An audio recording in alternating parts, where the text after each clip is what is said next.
जितने भी नदियां हैं उन सब तीर्थों का, नदियों का वास बोले बिल्व पत्र के पेड़ के मूल में है। सब तीर्थों का, यानी बिल्व पत्र के पेड़ के नीचे अगर आप दीपक जलाते हो तो सब तीर्थों में आपको दीप दान करने का पुण्य प्राप्त हो जाता है। बिल्व पत्र के मूल में महाराज रहते हैं। जो व्यक्ति गंध पुष्पादि से बिल्व पत्र का पूजन करता है तो वह सीधे शिवलोक को प्राप्त करता है। जो मनुष्य बिल्व वृक्ष के मूल में आदर पूर्वक दीप दान करता है वह तत्व ज्ञान से संपन्न होकर के बाबा महादेव अवधर दानी का सानिध्य प्राप्त कर लेता है। सारे तीर्थों में दीप जलाने का पुण्य प्राप्त कर लेता है। जो महाराज पुरुष भक्ति पूर्वक बिल्व पत्र के पेड़ के नीचे किसी भक्त को, शिव भक्त को भोजन कराता है, ब्राह्मण को भोजन कराता है, तो शिव भक्त को भोजन कराने से, एक शिव भक्त को भोजन कराने से करोड़ शिव भक्तों को भोजन कराने का पुण्य प्राप्त करता है। महाराज करोड़ों लोगों को भोजन कराने की सामर्थ्य हमारे अंदर नहीं है। ये उन लोगों के लिए है। ये नहीं हो कि भगवान ने सामर्थ्य दी है कि अब औरों को भोजन क्यों करवाएं, एक कोई करवा देंगे हो जाएगा करोड़ों का काम। लोग उल्टा सोच लेते हैं ना। ये उन लोगों के लिए बात है भैया जिनकी सामर्थ्य नहीं है। क्या करें? बोले बिल्व पत्र के पेड़ के नीचे एक शिव भक्त को भोजन करवा दीजिए, आपको करोड़ों लोगों को भंडारा कराने का पुण्य प्राप्त हो जाएगा। वो भी करवा सकते हैं जो करोड़ों की सामर्थ्य रखते हैं, लेकिन उनको करोड़ों को भी करवाना ही पड़ेगा, तभी उनका जब है तो कुछ कर। देखिए कई बीमारियां ऐसी होती है, डॉक्टर देख के बता देता है कि भाई ये तो भले देखने में गरीब लग रहा है पर पैसे वाला है, क्योंकि कई बीमारियां पैसे वालों को ही होती है, गरीबों को नहीं होती है। हाँ, हमारी आंखों के सामने सोनीपत में एक बार प्रोग्राम चल रहा था डॉक्टर साहब के यहाँ, तो एक मरीज आया, हमने देखा, डॉक्टर साहब ने कहा कितना जुगाड़ है।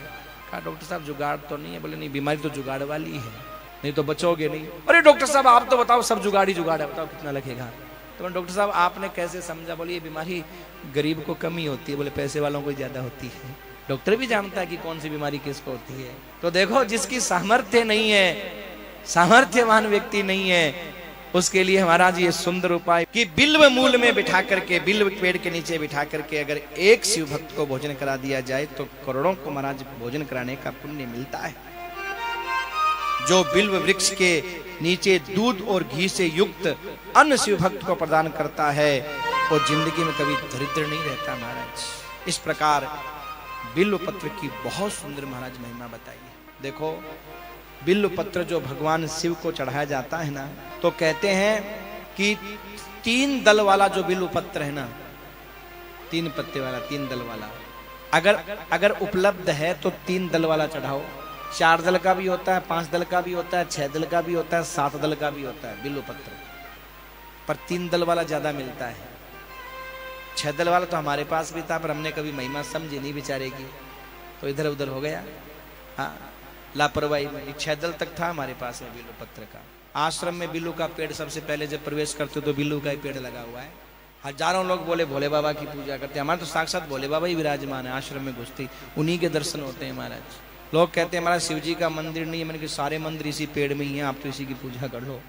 और प्रमाण के साथ हैं, कोई ये नहीं कह सकता साहब बिल्व की पूजा की और शिव की पूजा नहीं होगी ना। सारे तीर्थों की, सारे मंदिरों की बिल्व में पूजा, जैसे गौ माता की पूजा करने से सारे देवताओं की पूजा हो जाती है, ऐसे बिल्व के पेड़ की भी यहाँ सुंदर महिमा बताई गई है महाराज। साक्षात भगवान शाम सदा शिव का ही स्वरूप इस बिल्व के पेड़ को समझना चाहिए। बहुत सुंदर सजनों। अब अगर मान लो बिल्व पत्र का अभाव है तो क्या करें? तो एक बात तो ये, पहली बात तो ये कि बिल्व पत्र को धो करके आप पुनः काम में ले सकते हो। आप किसी शिव मंदिर में गए, आपके पास बिल्व पत्र नहीं है, वहां चढ़ा हुआ है, तो बिल्व पत्र बासी नहीं होता है, आप तो वहीं धो वापस चढ़ा दो। उस पे राम नाम लिख करके चढ़ाते हो तो और महिमा बढ़ जाती है। बिल्व पत्र पे राम राम लिख करके चढ़ाओ तो और महिमा बढ़ जाती है। और अगर बिना राम नाम के भी चढ़ा दिया महाराज तो भी उसकी महिमा है, पर राम नाम चंदन से लिख लो तो और महिमा बढ़ जाती है उसकी, बिल्व पत्र की। और देखो बिल्व पत्र का यहाँ वर्णन किया गया है। अगर सूखा भी बिल्व पत्र है, जैसे कई लोग कहते हैं महाराज 3 दल का ही चढ़ाना चाहिए, ऐसे बोलते हैं ना, 3 दल का ही चढ़ाना चाहिए, ऐसा नहीं है। ठीक है, 3 दल की महिमा अपनी है, पर यहाँ तो ये भी लिखा है कि अगर सूखा चूरा भी हो ना, चूरा उपस्थित नहीं है बिल्व पत्र आपके पास, और सूखा चूरा भी अगर जल चढ़ाते समय शिव जी के ऊपर चढ़ा देते हो तो भी परिपूर्ण लाभ ही आपको प्राप्त होगा महाराज। जैसे तुलसी, एक बात बताओ, भोग लगाते समय हरी तुलसी से ज्यादा भगवान प्रसन्न होंगे या सूखी सी होंगे? कोई क्या बोलेगा कि हरी तुलसी चढ़ाओगे तभी भगवान भोग लगाएंगे, सूखी से नहीं लगाएंगे क्या? दोनों की महिमा बराबर है, चाहे वो सूखी तुलसी हो चाहे वो हरी तुलसी हो। ऐसी बिल्व पत्र चाहे ताजा हो चाहे सूखा हो, दोनों की महिमा महाराज बराबर है, दोनों बिल्व पत्रों।